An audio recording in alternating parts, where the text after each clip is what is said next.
गावनि न'खौ गारनानै थांनाय एनडिएफबि आदामोन आरो बेजों लोगोसे आब'मोनाबो थांदों एनडिएफबियावहाय। आदा जोंसारनि बिसियाबो एनडिएफबिमोन, बिथाङाबो दिनै हाग्रायाव थांनानै संग्राम खालामहैदोंमोन। नाथाय जोंनि काउन्सिलावहाय जों बिजेपिखौ एक्सेप्ट खालामनायखौ आं गोब्राब मोनदों। मानो होनबा बिजेपियाहाय जोंनि बर' हारिनि डेभेलपमेन्टखौ सानाखै, बर' हारिखौ गादबनायखौसो सानदों, बर' हारिनि डिस्ट्राक्सन, बर' हारिखौ फोजोबनायसो जों नुहुरदों। खुलुमबाय। गिबियावनो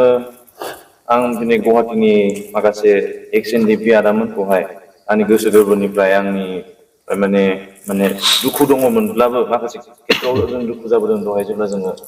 डिआर नाब्ला सारखौ लोगो हमहैनानै फैदों। नाथाय थेवब्लाबो हरखाबै नैबे आदामोना जे जोंनो मोनसे टकेन अफ लाभ हिसाबै जोंनो मोनसे डायरि आरो मोनसे कलम होदों, बेनि थाखाय आदामोननिसिम जोबोद जोबोद गोजोननाय थाबाय। जों मोजां मोनदों। नाथाय बुंनांगौ बाथ्राया बेसो, जेबायदि आदामोना बुंदोंमोन कि जेबायदि जोङो दिनै आथिखालनि समाव नुगासिनो दङ बिपिएफ आरो इउपिपिएल हान्जानि पलिटिकेल हान्जानि जेबायदि बिसिनि राजनिति खालामनाय, आं बुंनो सानो, आं पार्सनेलि बुंगोन आरो आं जोबोद दुखु मोनो सासे बर' फिसा हिसाबैहाय। जों दिनैनि दिनावहाय सासे बर' सेंग्रा बा सानै बर' सेंग्रा माहायबा जायगायाव जिरायनानै साहा लोंदोंबा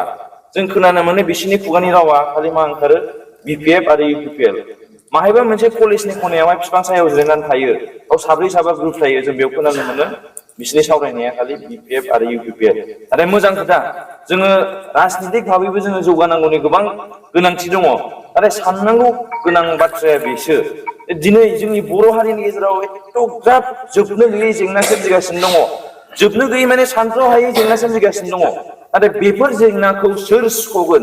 सोर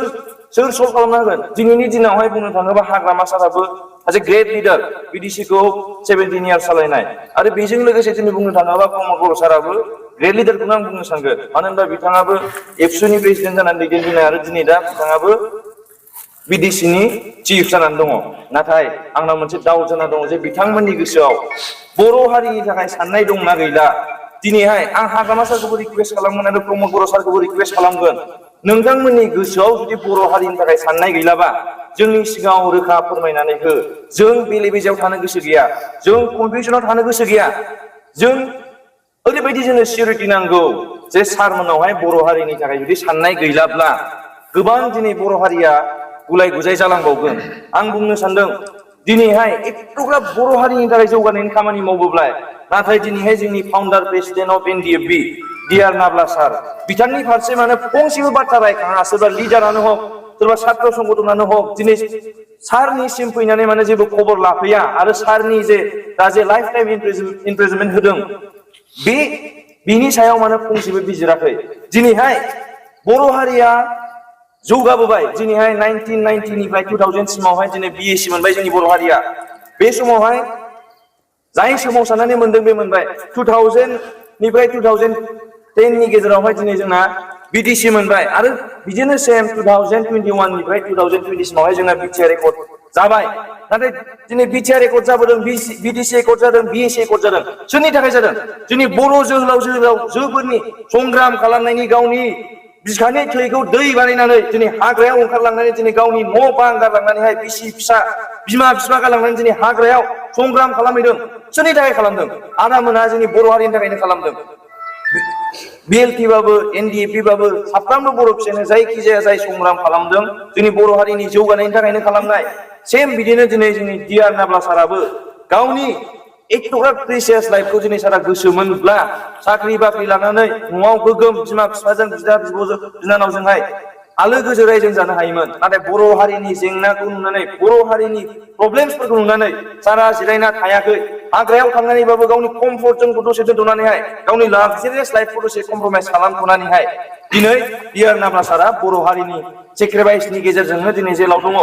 नाथाय आंना बुंनांगौआ बेसो, जुदि डिआर नाब्ला सारमोन बायदि जुदि गावनि लाइफखौ सेक्रिफाइस खालामनो हायोबा, दिनै जोंनि बर' लाइमोन सेंग्रा सिख्लाखौ आं खावलायगोन, फै आंनि लोगोरिफोर आरो आंनि लोगोफोर, दिनैहाय जोङो बिपिएफ आरो इउपिपिएलनि साननायखौ दोनथ'नानैहाय, बा एबसु आरो बनसुनि साननायखौ दोनथ'नानैहाय, दिनै जोङो बर' हारिया प्रब्लेमाव दङ, बर' हारिनि आइ आफाया प्रब्लेमाव दङ। दिनैहाय सोर खबर लादों जे बिटिआर एग्रिमेन्ट जानायनि उनावहाय जोंनि एनडिएफबि आदामोन एनडिएफबि आब'मोनहा माबायदि संसारखौ जानानै दङ सोरहा मा प्रब्लेम जादों आं खोनानो मोनदों गोबां एनडिएफबि आदामोनहानो गोदोनि समावहाय सोरबा केस गेलेनांनायावहाय हा बन्दक होनानैहाय मोसौ फाननानै गावनि न' बां फाननानैबाबो केस गेलेनांदोंमोन नाथाय दिनै 35 इयार्स संग्राम खालामनानैहाय दिनै ग्राउन्डआव फैदोंमोन बिटिआर एग्रिमेन्टनि गेजेरजोंहाय नाथाय बिनि गेजेरजोंहाय दिनै मानो एनडिएफबिनि थाखाय डेभेलपमेन्ट फैयाखै दासिमबो आं नुदों आं दुखु मोनो दिनैहाय आंनि बिदामोनहा हाग्रायाव थांनानै बर' हारिनि जौगानायनि थाखाय खामानि मावदोंमोन गावनि पार्सनेल डेभेलपमेन्टनि थाखाय मावाखै नाथाय बिनि गेजेरजों सुक्ति जानानै सरकारा बुंदोंमोन आरो बै सुक्ति खालामहोग्रा जाय गभर्नमेन्ट जोंनि इन्डियान गभर्नमेन्ट आरो स्टेट गभर्नमेन्ट बिथांमोना प्रमिस खालामदोंमोन जे एनडिएफबिनि थाखाय रिहेबिलिटेसन होगोन एनडिएफबिनि थाखाय स्किम बरनगोन आरो आं सानो बेयावबो मोनसे फल्ट दङ दिनै जोंनि बर' हारिया अमा फिना जाग्रा जौ मावना जाग्रा गाज्रि मोननो नाङा रायजोफोर सैथो बाथ्रा बेनो जोंना दिनैहाय स्कुलाव फैनो थाखाय गामिनि ओनसोलनि जाय सात्रफोर दङ स्कुलाव फैनोबा दिनै दाउ फाननानै जौ फाननानै माइरं फाननानै स्कुलाव फैनांगौ जायो जोंनि बर' हारिया बेफोरखौ गोदोनिफ्रायनो मावनानै जाबोनायखा दिनै लासिं सिं बाथ्राया बिसोर 35 इयार्स हाग्रायाव थांदोंमोन नाथाय अमा मिसननि थाखाय थाङाखैमोन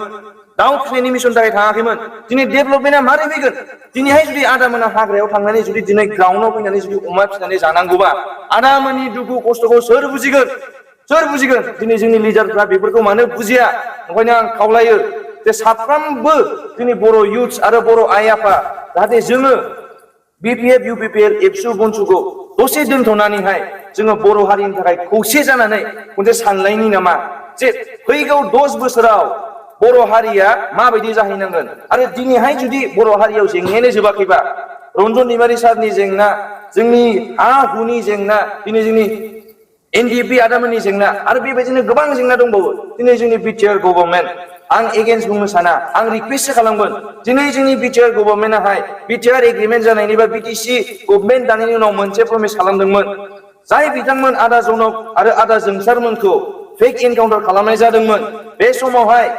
दिनैहाय प्रमद बर' सार आरो माखासे लिडारफोर दंबावो बिथांमोना प्रमिस खालामदोंमोन जे बिथांमोननो मोनसे सरकारि साख्रि होगोन 4th ग्रेडबाबो 3rd ग्रेडबाबो नाथाय आंना बुंनांगौआ बेसो दिनैहाय बे सरकारि साख्रिखौ दासिमबो मानो होनो हायाखै दिनै मानो खबर लाहैयाखै दिनै बिनि फिफा आदा जोंसार आरो आदा जनकनि फिफा गावनि फिसालानि केसनि थाखाय दिनैहाय न' लुखानाय बाथाम थिं गासिबो फानजोबनानै ट्रेक्टर होन मा होन हा हु फानना दिनै केस गेलेदोंमोन नाथाय थेवबाबो दिनै बे फिफानाव दुखुखौ सोंहै जे धोन सम्पति दौलत फानजोबनानै केस गेलेदोंमोन नाथाय दिनैहाय बिनि फिसालाया गैला गावनि जिउखौ खोमालांबाय बे फिफानि दुखुखौ सोर बुजिगोन जोंनि लिडारफोरा मानो बुजिया आरो जुदि बुजियोब्लाबो आं सानगोन बिथांमोना दिनै पलिटिक्सनि दैखराव हाबनानैहाय दिनै बर' हारिनि साननायखौ बावबाय पलिटिक्सनि दैखराव हाबनानैहाय बर' हारिनि जौगानायखौ बावबाय आं रिक्वेस्ट खालामगोन प्रमद बर' सार स्वयं नोंनो जोंखौ फोरोंदोंमोन जे बर' हारिया जेब्लासिम बड'लेण्ड मोना जोंनि बर' हारियाव डेभेलपमेन्ट फैनाय नङा नाथाय आं गनायो जे आन्दलन खालामनायनि गेजेरावहाय नोंथांमोनहा बा साराहाय एग्रिमेन्ट खालामनायनि गेजेरजों डेभेलपमेन्ट फैगोन सानदोंमोन नाथाय दा जों जेसेबां मिथिगौ जे बे एग्रिमेन्टआ हस्साके ट्रुलि इमप्लिमेन्ट जामारगोन ना जामारा जुदि मोनसे सरकारि साख्रि जाय एनकाउन्टार खालामजानाय जुदि बेखौनो होनो हायाबा होमबा एथ'ग्राब इमप्लिमेन्ट खालामनांगौ दङ आसाम गभर्नमेन्ट इन्डियान गभर्नमेन्टजों सावरायनानैहाय बेफोर इमप्लिमेन्टेसना मारै जागोन आरो लासिं बाथ्राया बेबो दिनैहाय गावनि न'खौ गारनानै थांनाय एनडिएफबि आदामोन आरो बेजों लोगोसे आब'मोनाबो थांदों एनडिएफबियावहाय आदा जोंसारनि बिसियाबो एनडिएफबिमोन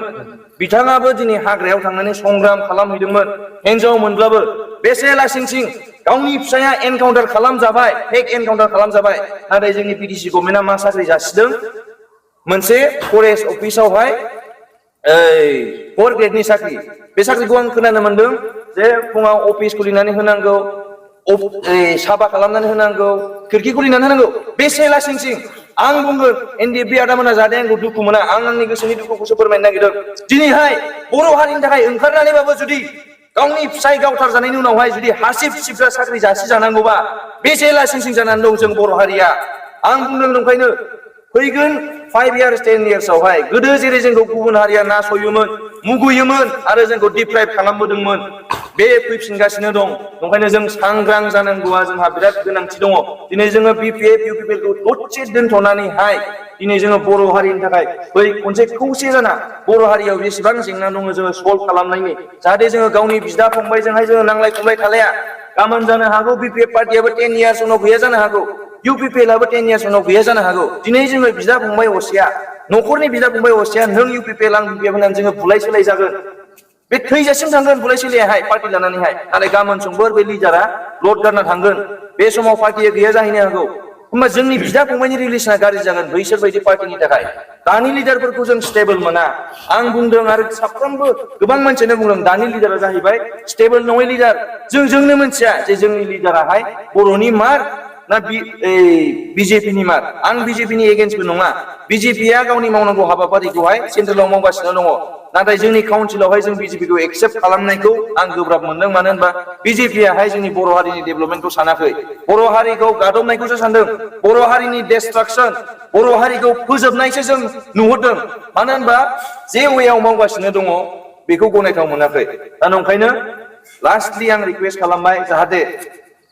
आइ आफा गासिबो बिदा फंबाय आब' आरो आंनि लोगोफोर दसे जोङो गावनि बेसेन गोजा समखौहाय बर' हारिनि थाखाय 5 इयार्सबाबो 2 इयार्सबाबो 3 इयार्सबाबो जेसे हायो जों कन्ट्रिबिउसन होलांनानै जाहाथे जोंनि इयुन जोलैया जोंनि फैगौ इयुन जोलैया जाहाथे खस्थ' मोनहैया बिनि थाखाय जोङो ज' जानानैहाय माखासे खामानि मावनांगौ दङ आरो आं आसा खालामो नोंथांमोनहाबो बे खामानि मावनायावहाय बयबो हेल्प खालामलायगोन